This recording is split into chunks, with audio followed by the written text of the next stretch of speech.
Hello and welcome to all of you guys. Here we are at week 2 of Happy Hour. So I'm so glad that all of you are able to join us. We have a little bit different format today. I'm going to talk a little bit about relationships and the importance of relationships and how they influence our happiness. And then we have a special guest who's going to talk to us about how do we build relationships when we can't because of social distancing. So let's go and get started. I actually want to start today with a gratitude activity. And we're going to do something a little bit different. It's a variation on the loving kindness meditation. And it just gives us an opportunity to think about people who are important in our lives and to be grateful for them. So for just a minute now, I'd like you to take, again, just 1 or 2 minutes, take a deep breath in and let it out. And as you let it out, I want you to think of somebody for whom you're very grateful, a close personal relationship for whom you're grateful to have in your life. I want you to think for a minute about what it is about them that you're grateful for. And then I want you to have this thought of, I really wish them well. I send them happiness. I share joy and I send them my happiness. Now, on a slight variation, is I want you to think of somebody that maybe you don't know that well, but for whom you're also grateful for. And right now, maybe that's the mailman or the grocery store workers or a neighbor down the street. So just taking a minute or two to really think about somebody, maybe not close to you, but somebody in your community for whom you're grateful. And again, I want you to say the phrase in your mind or even out loud, may they be well, may they be happy, and I'm spreading my happiness with them. So hopefully that gets us in a good spot to go ahead and get started with our happiness work today. Keep in mind that we are not doing business as usual. We are in the middle of a pandemic. So just like I've been saying all along, we're going to keep our expectations low. The goal is to get through this. We need to manage our expectations, the expectations of others, and do what we can to find hope to get us through to the other side. Remembering that during this time, and the reason we're spending time on the happy hour each week is because happiness is a skill that can be learned. And so we're going to spend time working on that each week, really building up our happiness skills as best we can during this time. So our focus on those skills this week and every week are things that actually impact happiness. These are the evidence-based topic areas that are demonstrated to actually impact happiness. Today, we're going to focus on relationships. Across the board, relationships are the number one evidence-based topic or area that improve our happiness. And so I want to talk a little bit about relationships, why relationships matter, and then we're going to talk about how we can use technology to stay connected. So let's first start with what is the science, what is the evidence for relationships? As I said, kind of across studies, and it doesn't matter if it's short-term, if it's longitudinal, if it's brain scans, if it's interviews, that there are very few studies that don't indicate that relationships are important. In fact, almost all of them, relationships are the number one predictor of happiness. So why is that? First of all, we have a biological need for other people. Humans are actually pack animals. We need other people to help us collect berries, to kill the woolly mammoth, to help us stay safe. So we actually need our communities for safety, for security, but also because our communities bring us joy. The people around us bring us love and happiness and a sense of connection. And there's a reason for that, because we need them to stay safe. So we need our communities. We have this other issue that's related to communities. It's something called social capital. And kind of in general, it's what do we get from other people? How can we help each other and how do they help us? What do we have to offer other people and what can we get in return? So on a very basic level, it might be I trade babysitting with my neighbor next door. On a grander scale, it's kind of how we function as a community, is thinking about what do we have to offer, what do we need, and how do we use that in a way that makes sense, building upon our relationships. But that's part of the reason we need to be aware of our relationships, is because of that social capital. That really the best way to get our needs met is to work with other people, to manage your relationships. And you can think about this, is some of the best managers and leaders we know are very much relationship-based people. They get things done by being relational. So that's why all these things are important. And again, skills that we can build. Now, related to that, we want to vary our types of relationships, is that no one person can meet every single one of your relationship needs, nor should we expect them to. In fact, that puts a lot of pressure on relationships when we expect that other people can do everything for us. So instead, really thinking about how can we vary our relationships? How can we vary the type of pressure we put on them? How can we vary the kind of things that we get back when it comes to relationships? In the literature, relationships are broken down in two different ways, and I want to talk about this because this has become really important and really standing out during this pandemic. First, we have our close relationships. These are the people who are near and dear to you all the time. These are people who you care about, who care about you, friends and family, people who know your deepest, darkest secrets. These are people who are fundamentally really important to you. We have a second level, though, what's called social integration, and this is our community. And what's interesting is that in the well-being and happiness literature, community actually is a higher predictor of well-being than these close personal relationships. The community makes us feel like we belong. And these may not be people that you interact with all the time, but enough so that you feel connected to them. So things like the mailman, the grocery store clerk, they don't know everything about you, but you like to engage with them. You like to say hello. Even our coworkers, it feels nice to see them and be around them, even if we don't feel particularly close to them. Why this matters in the pandemic is what we saw initially is that people were really worried about their close relationships. They wanted to make sure the people that they cared about were safe, and then they were trying to figure out quarantining. How are we going to be around these people we love, but not have them drive us absolutely crazy? In the past couple of weeks, there's been a shift, though, that people are really starting to miss their communities. They're really starting to miss being able to have a conversation at the grocery store and not feel afraid.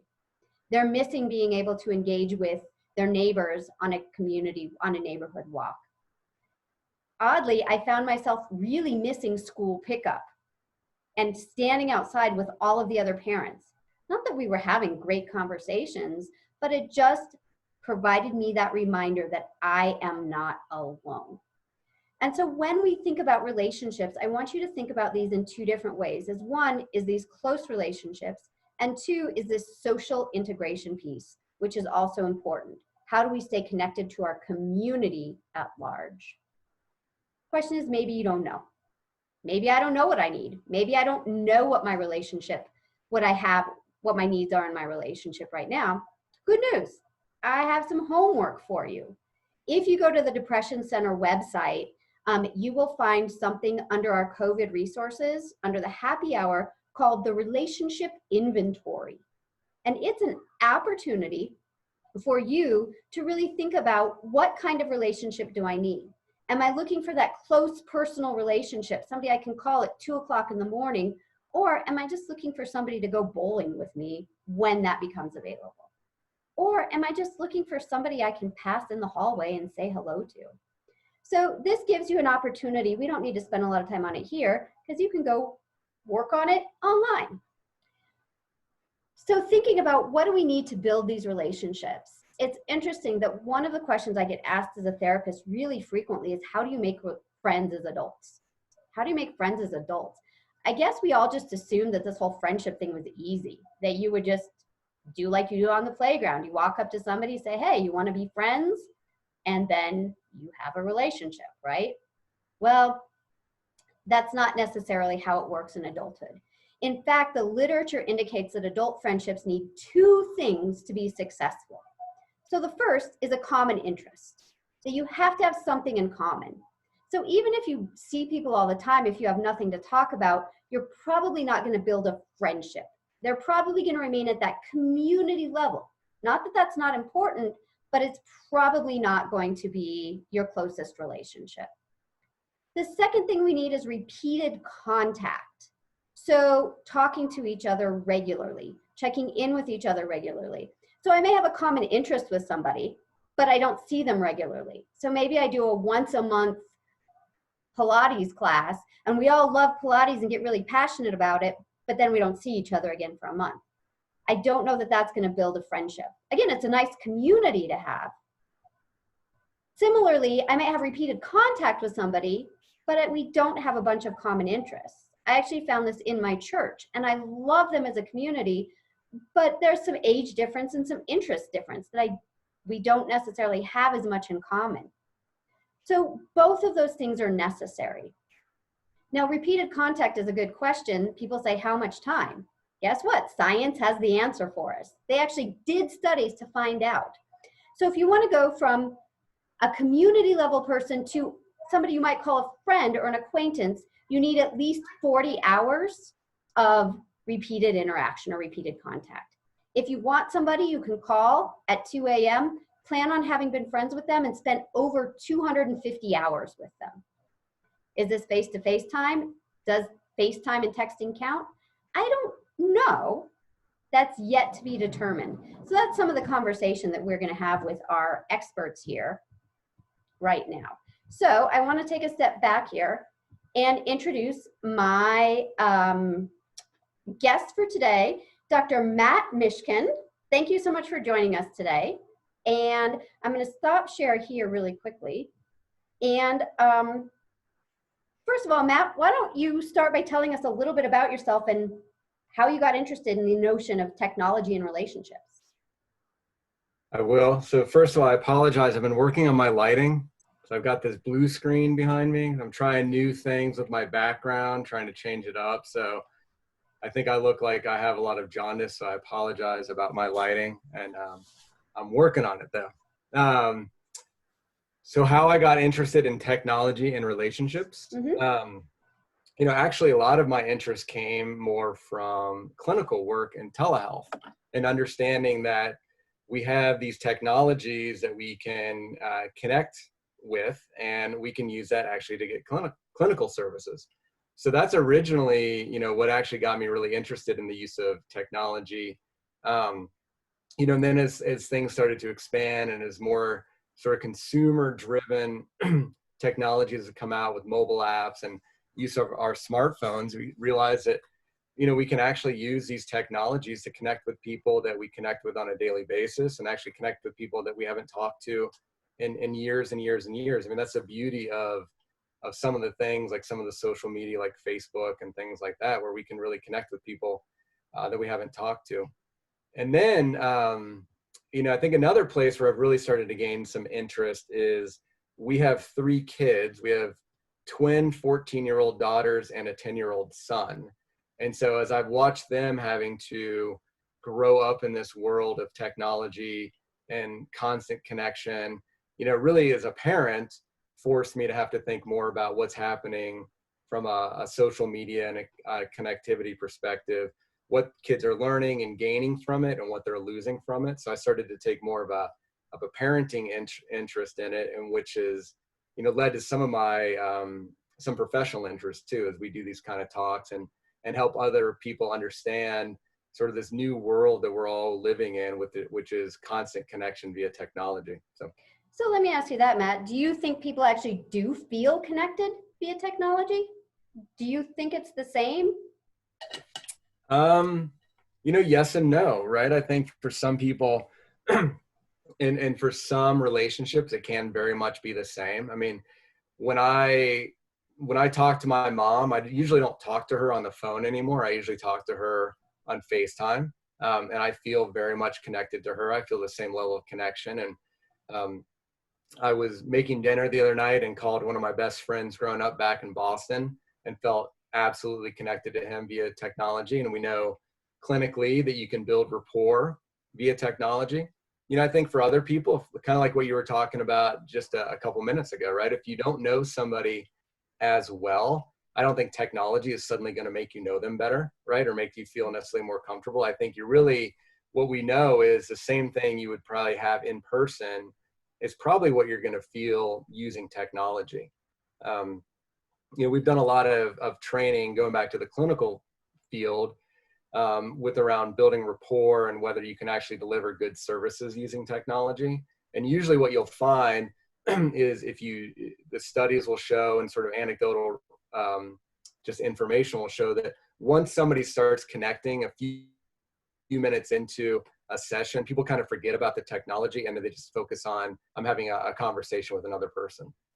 Do you think that's true for other kinds of friendships or other kinds of relationships that aren't clinically based? Yeah, I think they are. I mean, obviously people meet online and get married and develop great relationships online. I think what it does is, if you take the technology piece out of it and go back to what does it mean to have a good relationship with somebody, I think you can absolutely get that on technology. I think we know that being in person with people, you feel a different level of connection and rapport, but I think you can establish and maintain that using technology. So thinking about happiness, Matt, and ways to kind of have fun, is that I think people have been using Zoom for meetings, but what are some ways that we can use this technology to be more playful and to have fun? Well, yeah, I mean, you can obviously, a lot of times people are using these to have sort of, we're calling this a happiness workshop. Mm-hmm. And I'm not seeing any drinks out there right now, but there's certain people who aren't on video. So, oh, there's one. I saw one. Somebody pulled one up. People are using Zoom to connect with each other, to have these virtual happy hours. I was watching my son, and so we can talk more about sort of kids' use of technology, but I said the other day, he was like the most 2020 kid I've seen in a while, like year 2020.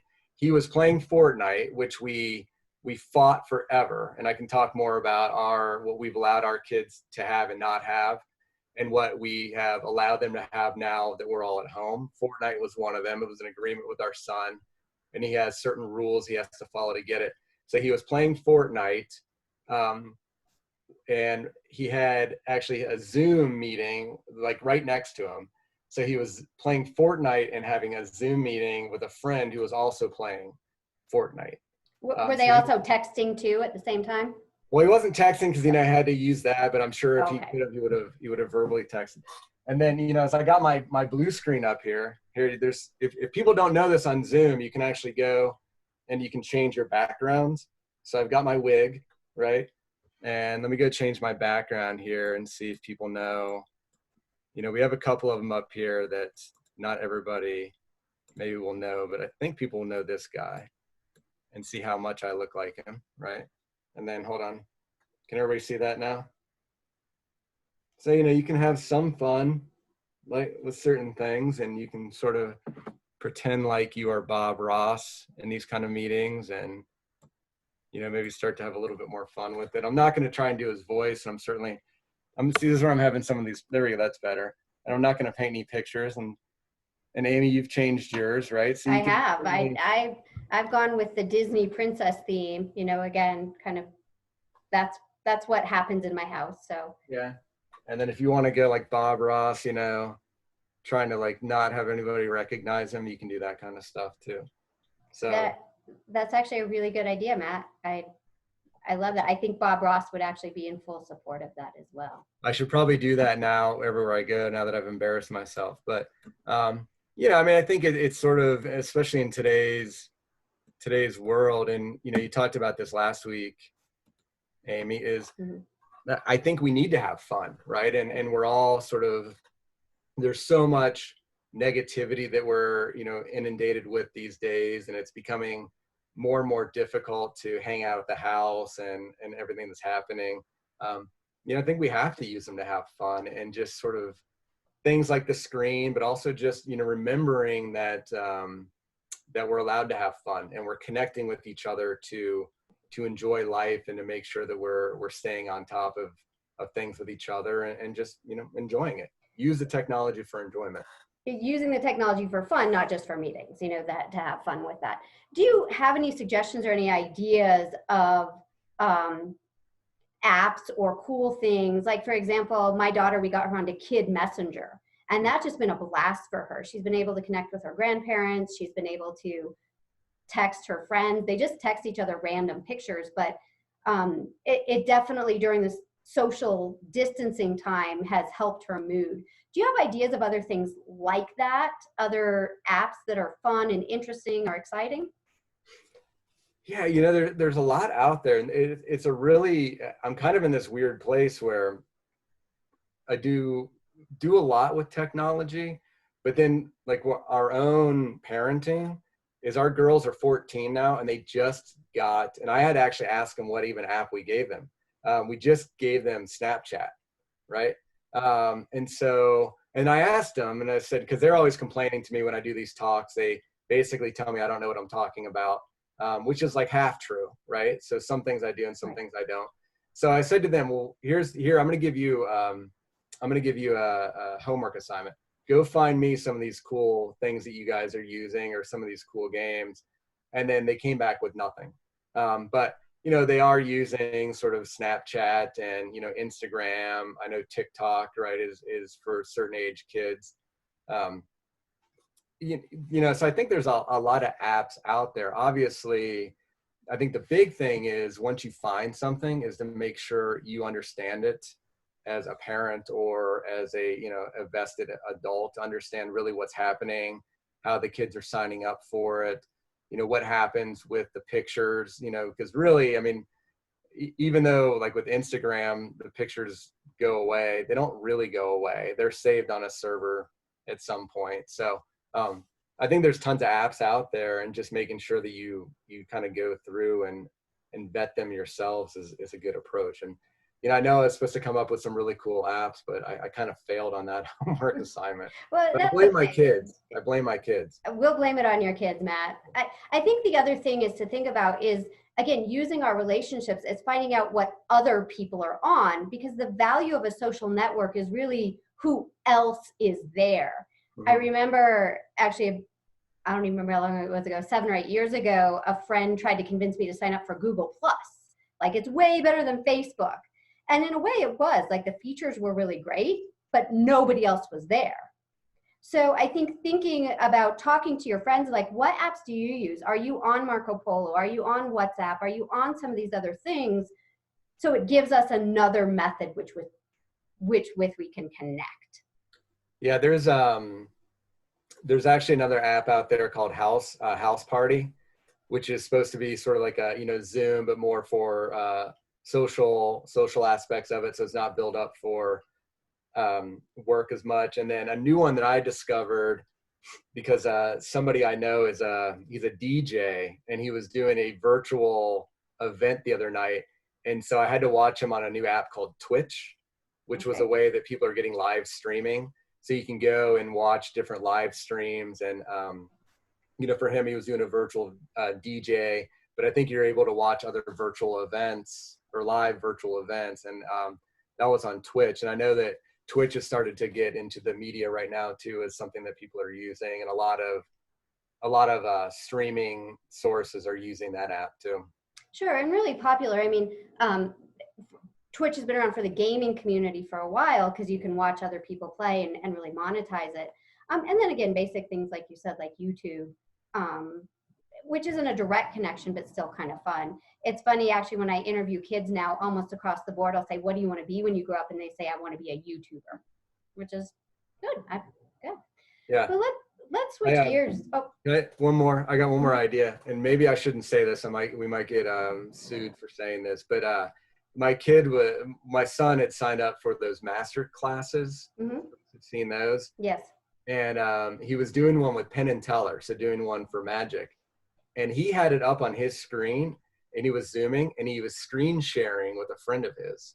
So, Maybe we'll have to edit that out of recording because I'm not sure if I just broke masterclass rules or not. But, it's just another way for him to connect with his friend. So they were talking, while they were Zooming, and they were sort of watching that together through his ability to share his screen.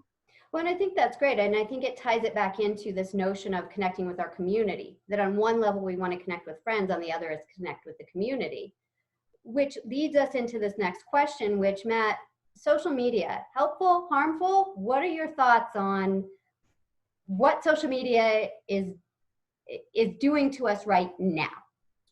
Yeah, that's an interesting one. I gave a presentation a couple weeks ago and basically said, all right, I'm gonna give you a presentation on the research we know about social media, what we know about the good and the bad of it, up until like March 15th, right?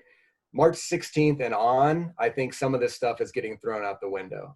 Now, we still know that social media, and I think there's one slide up there that talks about happiness, especially for sort of adolescent girls, has a lot of mental health implications. There's a lot of images on there. There's a lot of this whole thing with, sort of friends and liking and using that as sort of in a negative way. So we do know that some of the research that's starting to come out now, though, is looking at social media in terms of whether somebody feels emotionally engaged to social media. So some of the new research is folks who are using social media kind of on a everyday basis, like, I like to check Facebook, or I like to check this or that, or let me chat my friend and just see what's up. That's actually shown to not only not really be negative, but that has some positive wellness connotations to it. It's when folks are starting to say, all of my communication is via social media, or, whenever I put something on social media, I go back to it repeatedly because I want to see if people are commenting on a picture or if they're, putting likes on there. So it's a sort of emotional engagement that I don't think is healthy. And that's where we're seeing some of the negativity coming. So this slide that you put up, these are, not all these are considered social media, but, we can kind of pretend that they're all social media. If you look at, sort of where people are in sort of happiness, like the amount of time that they use it and where their happiness levels are. What is interesting, and I'll point out what I think is the most interesting, if you go way to the bottom, the only really, technology or app or whatever you want to call it on there that is completely interactive is FaceTime. And that's the one where you'll see actually the more people use it, and it's not a huge change, but the more they use it, the happier they are. So I think it goes back to what you were talking about before, which is that relationship and really building something using these technologies. And so FaceTime is the one where you can really connect with somebody, you can have a conversation.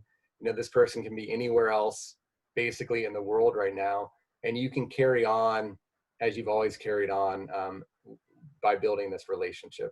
If you look at some of the other ones, even Tinder, right? Tinder, it's this sort of dating app. It's used to, I guess, establish a relationship, but I will admit this, and I don't just say this like because my wife is in the house somewhere. I've never been on Tinder, but my understanding is you establish relationships, but there's really no intention whatsoever that relationship is very lasting.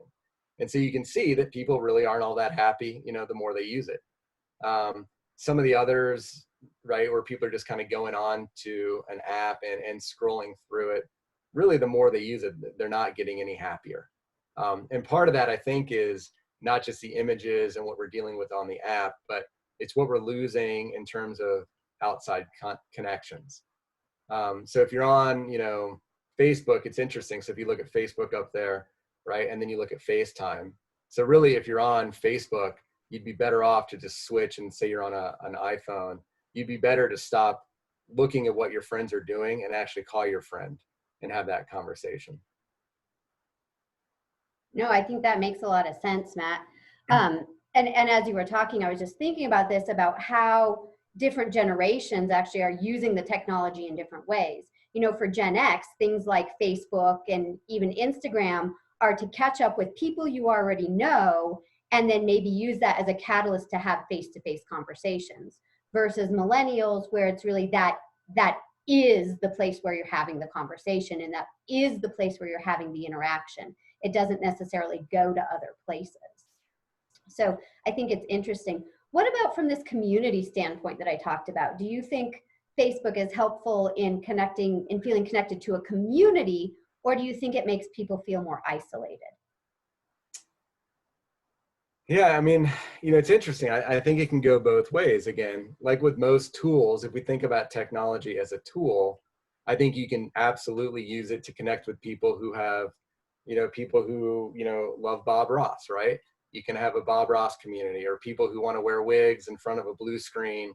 I'm sure there's a community out there for folks like that.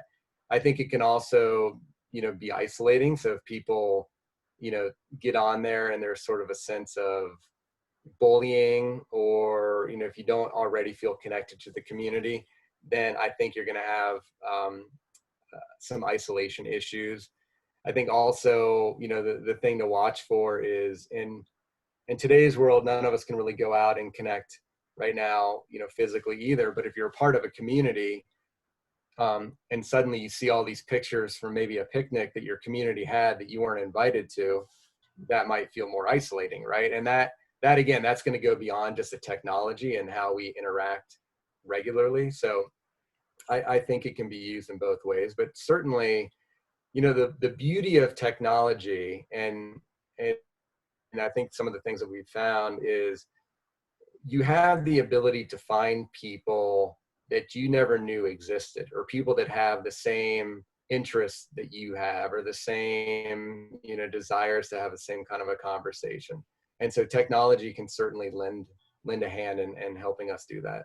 So in that way, it really expands our community, right? That when we talk about social integration and community, it takes it from the neighbors on my street, which it might have been 100 years ago, to anybody in the world. Yeah, one of the things, and it's an interesting finding, is gaming. And so, the idea that gaming was sort of this, in the past, it was sort of, kids sitting in their basement, maybe alone, playing a game, and very, very isolating. Gaming actually now has some of the same protective factors, so that the sort of the connection with each other that sports have, or other, sort of in-person activities. Because now so many people who are gaming are on a speaker set, they're talking to somebody else, they have a community. And even sometimes now, if you look at some of the games, they're actually on teams, they're actually playing a game together. And so that has greatly expanded people's community that, I think even, 10 years ago, we would have never have really conceptualized that. And so it's interesting, you talk to a lot of people about gaming, and a lot of people have these old conceptions about what gaming means, but it really actually can be a place for a lot of people to connect. And, it has expanded that community. Absolutely. I want to come back to that, but I will say that the other nice thing is that online gaming can still exist. So those people who can't watch baseball or missed out on the Final Four, they can always watch e-gaming, right? It's the same, right? I mean, the NBA, we watched the first round of the NBA, a bunch of NBA players were playing each other live on, I don't know what system they were using, but they were playing either PlayStation or Xbox, the NBA 20. And it was a bunch of NBA players playing each other, and they were streaming that, and people signed into it, right? People watched it. Right? So again, using like what we have available during this time, right?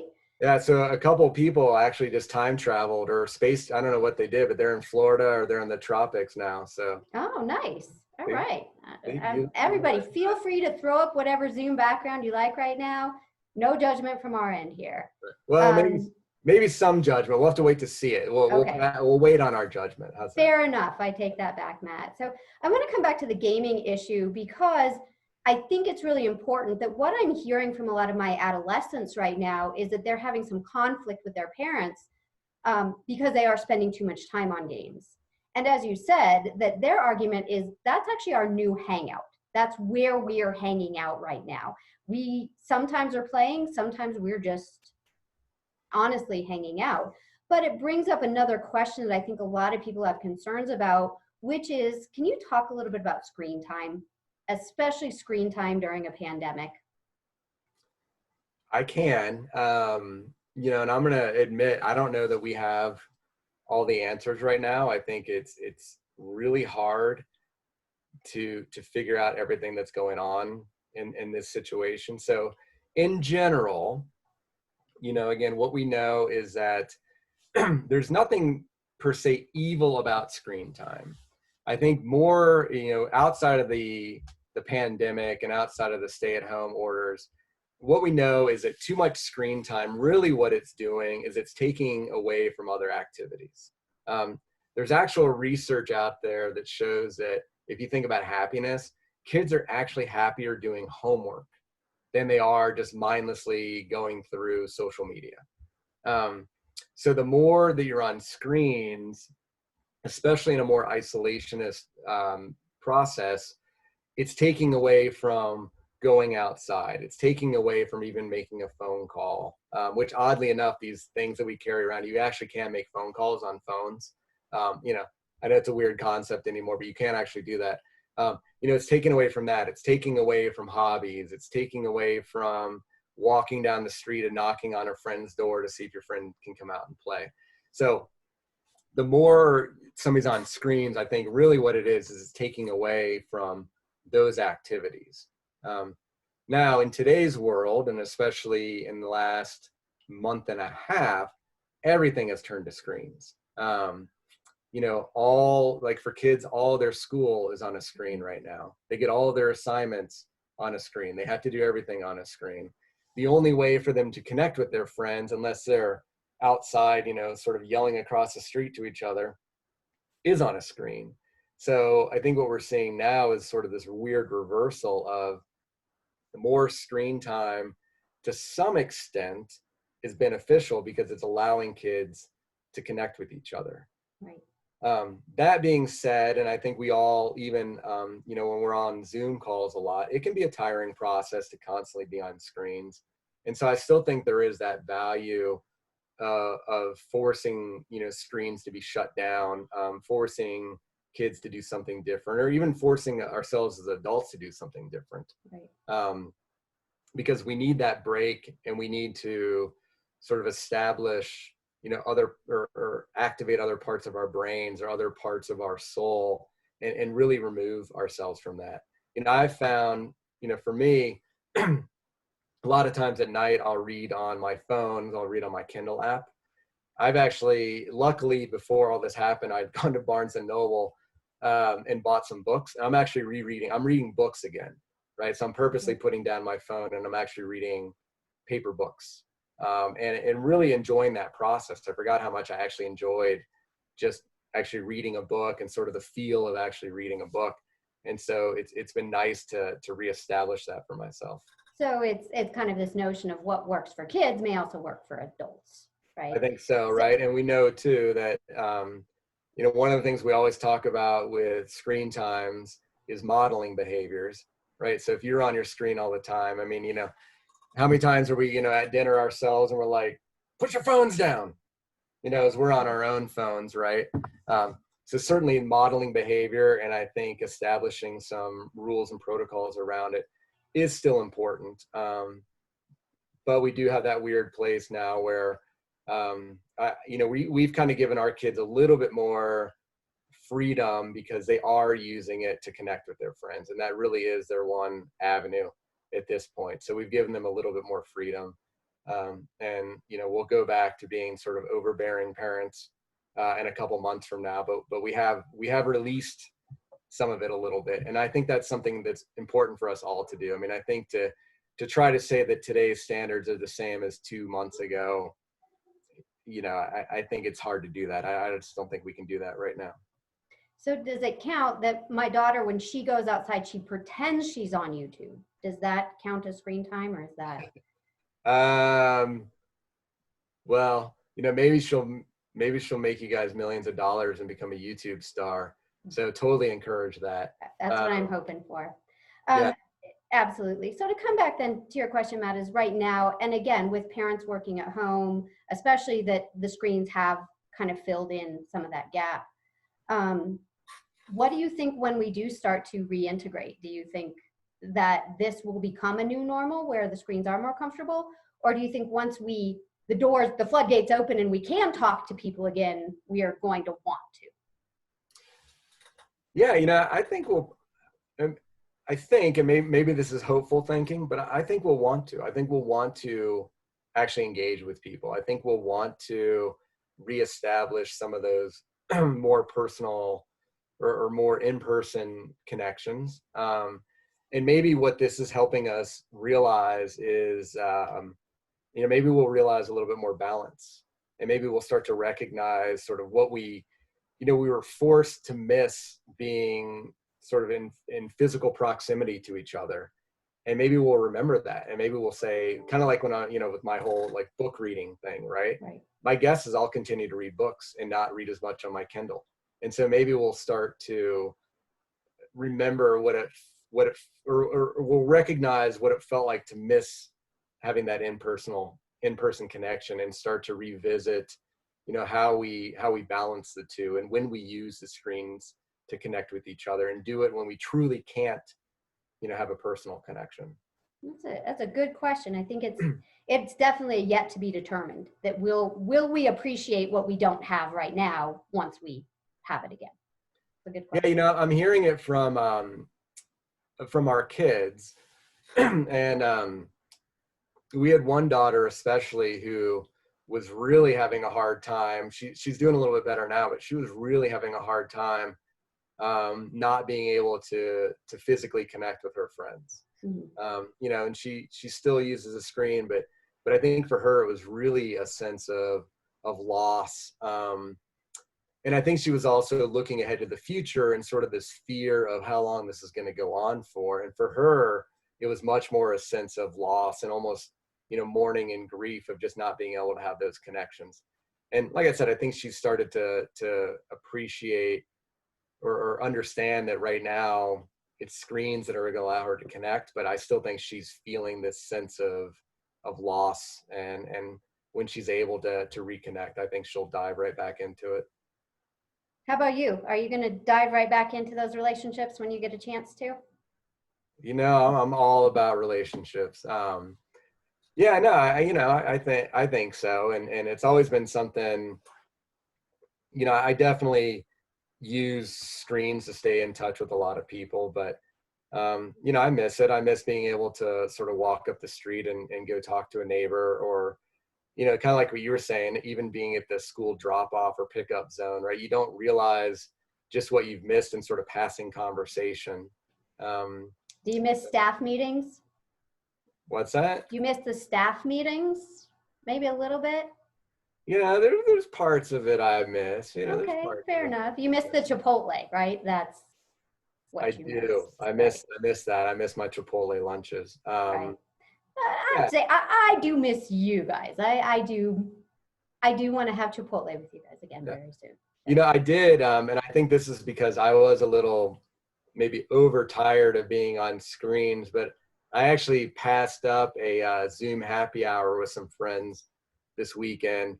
I think because I really was like, I was feeling a little bit of Zoom fatigue. Right. And so I passed it up, and, was really just looking forward to being able to connect with them in person. And I'll get back on Zoom with them. But this weekend I just said, I feel a little fatigued right now. And so I need to go find my paper book and go read that. That makes sense. I think then it brings us back, Matt, to one of my final questions then is again, what are the kind of challenges or limitations or barriers to really thinking about how we use this, right? That again, this is a new way of life. We're doing it because we have to right now. But what are the things we need to be aware of that may be not good practices or things we shouldn't maybe be doing? Yeah, I mean, and some of these go back to, what we know just in general, whether we're in sort of a pandemic or not. But, some of the things to watch out for is, and I think a lot of us do it, and so I'm always guilty of this. So I always, I'll throw out my hypocrisy comments out there, but, being on a screen rather than sleeping. it's actually a lot better to go to sleep, right?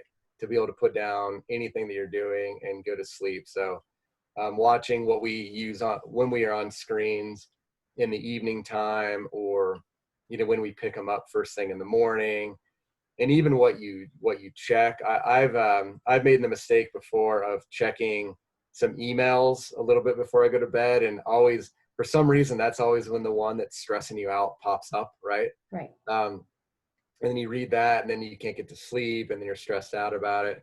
That's not a good thing to do.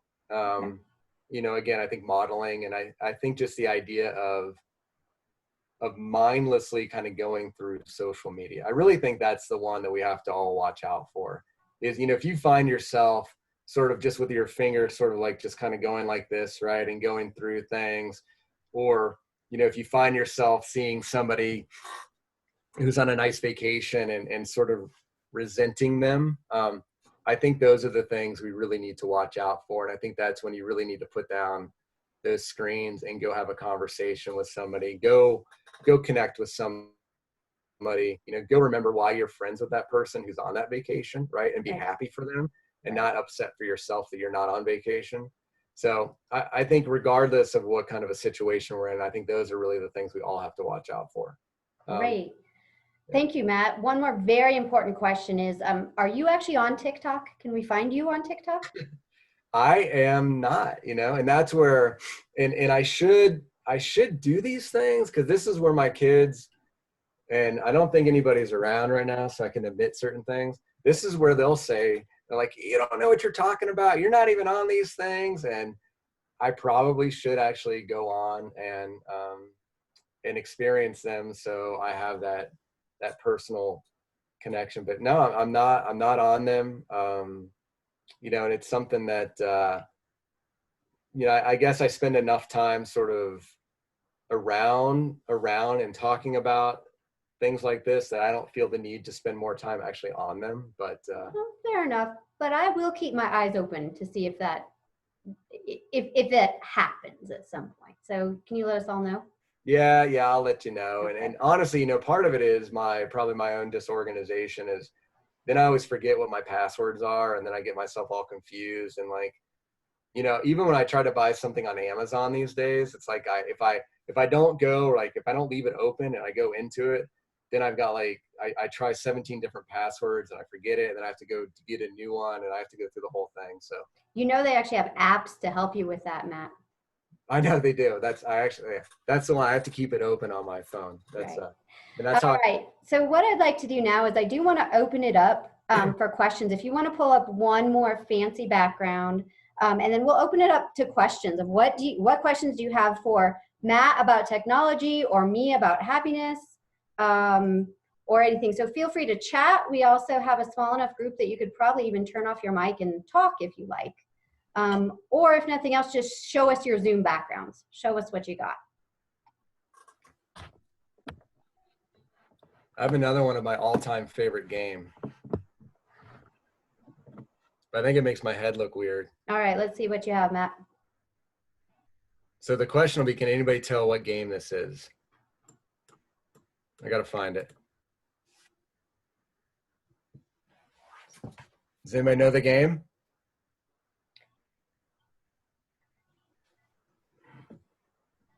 Is it Galaga? It is. All right, for the win. Nice job, Greg, for the win. We have Space Invaders too. So there was a question, if you want to try a Zoom background, if you go down to your video, there's an arrow next to the video that says choose virtual background. And that gives you a place. If you don't have a green screen, if you have a lot going on behind you, it's a little bit more complicated. And then sometimes you have to pull up, you have to kind of plan this out a little bit, that the ones that they have available are maybe not, you have to go and download some if you want them to be really great. So, all right, anybody else have questions for Matt or for me about happiness, about technology, about relationships, or need to see anything else to answer your burning questions about how we can connect as a community? I think Peggy's raising her hand. Oh, all right, Peggy. Hi, I have a question, and the reason why I signed up for this session tonight, I'm the mom of a high school freshman who he's super social. He's into sports, and ever since we went into quarantine, I I can barely get him out of his room, and I'm just so worried about his happiness and mental health and um, any tidbits I can get would be super appreciated. All right, Um, Matt, you want to take it or you want me? I'll give you my thoughts as a parent. How's that sound? Yeah. Um, so our daughters are 14. We've had some similar issues. I've had to sort of, in some ways, put aside a lot of the stuff that I think I know and just go and have conversations with them.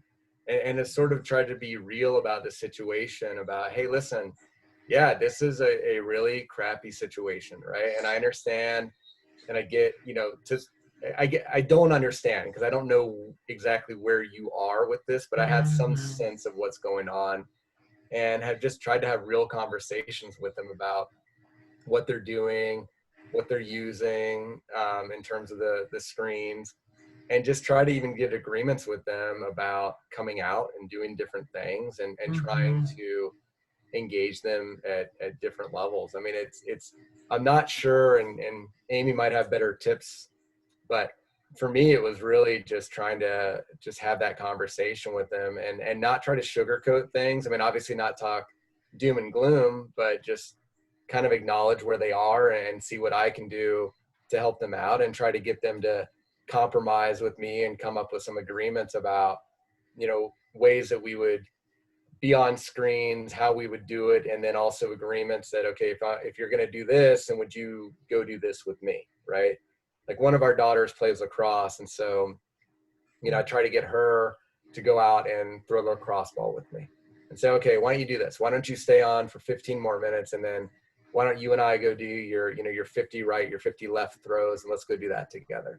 And what I've found is once we start with that, then the 50-50 turns into 100-100, right? And then Okay. she sort of gets into that mode of, okay, this is a lot better, and then Mhm. we've kind of moved ourselves out of there. So I would follow up and kind of add on to what Matt was saying, um, of really talking about, you know, the two different levels of relationships. Is he missing those close personal friendships? Is he missing his best buddies? Or is he just missing the community in general? Is he missing walking through the halls in school? Yeah. Is he missing the bus ride, right? I think it's both. Okay. And so I think one Yeah. is to think about, we have different strategies for each. And so for the close personal ones is, again, although screen time may not be, again, as Matt was saying, we get Zoom fatigue. But to come back and say, what other options do you have to connect? That we can vary social presence. What if I know this sounds a little weird, but what if he made a card for them? Or, Mhm. went old school and wrote them letters, you Mhm. know, something that's just a little bit different. A lot of the adolescents are doing kind of drive-bys where they're driving by each other's houses and honking or holding up signs or other Mhm. things like that. Doing, mutual scavenger hunts of like, you get on your phone, I got on my phone, we're both going to walk around the neighborhood and we're going to have a shared scavenger hunt list. That's And a good idea. let's see who can complete it first. And so that they are doing something active, they're not just complaining about how much this sucks. I think from the community level then is to say, what are other kind of more online communities that he might be able to connect with? So my daughter's quite the extrovert, and doing Google Class, her being able to see her classmates helped her enormously. She was able to do a drama class online and just lifted her spirit significantly. So really thinking about, again, that almost any interest that he's interested in is out there, whether it be martial arts or playing the oboe or who knows what he might be Mhm. interested in, but to Mhm. find that topic area, and then he might be able to find an online community where he does feel more connected. And then just, are you guys doing other things like the community howl, the neighborhood howl? In a weird way, that actually Yeah, he thinks that's ridiculous, but he's also at an age where he thinks everything the rest of us does is ridiculous. Absolutely. So that may be the other place too. It's just to recognize that he's just at a ridiculous place, and Yeah. so nothing may help. But as much as you can is to continue for you to have fun and do the things that are fun for you, and invite him to join. Like Matt was saying, that if you can open the door, hopefully he'll walk through it. Yeah, I had going with that community piece. One of my daughters and I, it was last week. We just went for a drive, and we actually stopped off at Sonic, and got her a little snack. And I think for her it was this, because she's very similar. She's the one who's really missing a lot of this. I think it was good for her just to see that the world is still out there, right?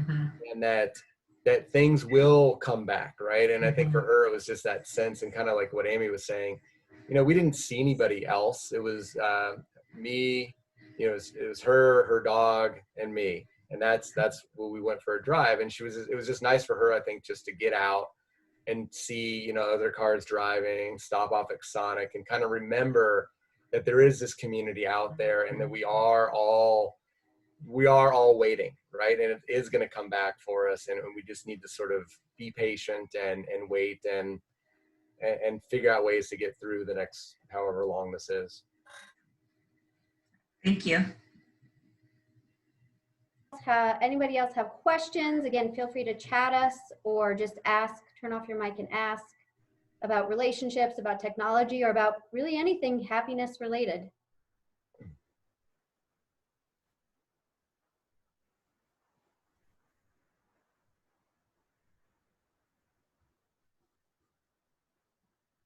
All right, well, what I want to do is I do want to thank my awesome guest, and I'm not just saying that because he's my boss, Dr. Matt Mishkind, for joining us today and talking about technology and relationships. And hopefully you found something that might be new or different. And so that's actually my challenge to you. I want to go ahead and pull up one last slide here.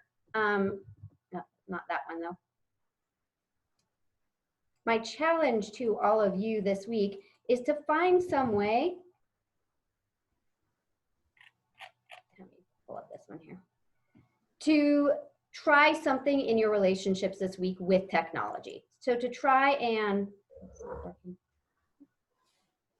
let me try one more time. The technology is not working for me here at the end. To try and find something you can do this week that will make you feel more connected through technology, whether that be an online birthday party, or whether that be a, get to the screen we want here.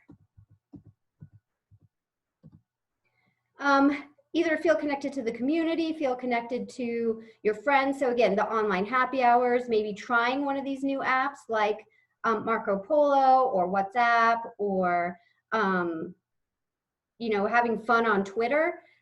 Talking about like Facebook, for me, it's really just a place to have fun, just to be ridiculous, just to kind of let my inner goofball out, and to say, how can I do that? What's a way I can really do that?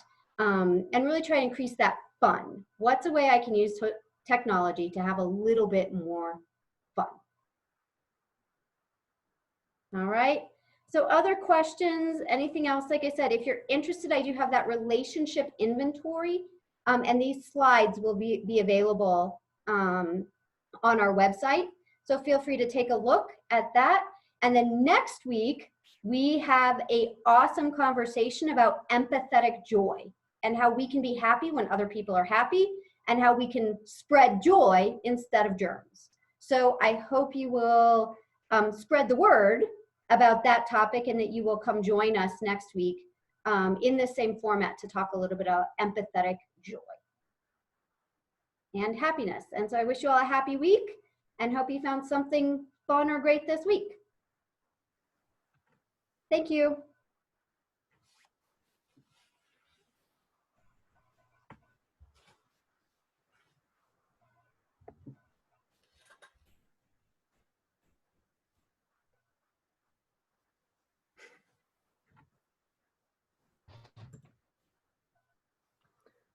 So Matt, I found something kind of interesting.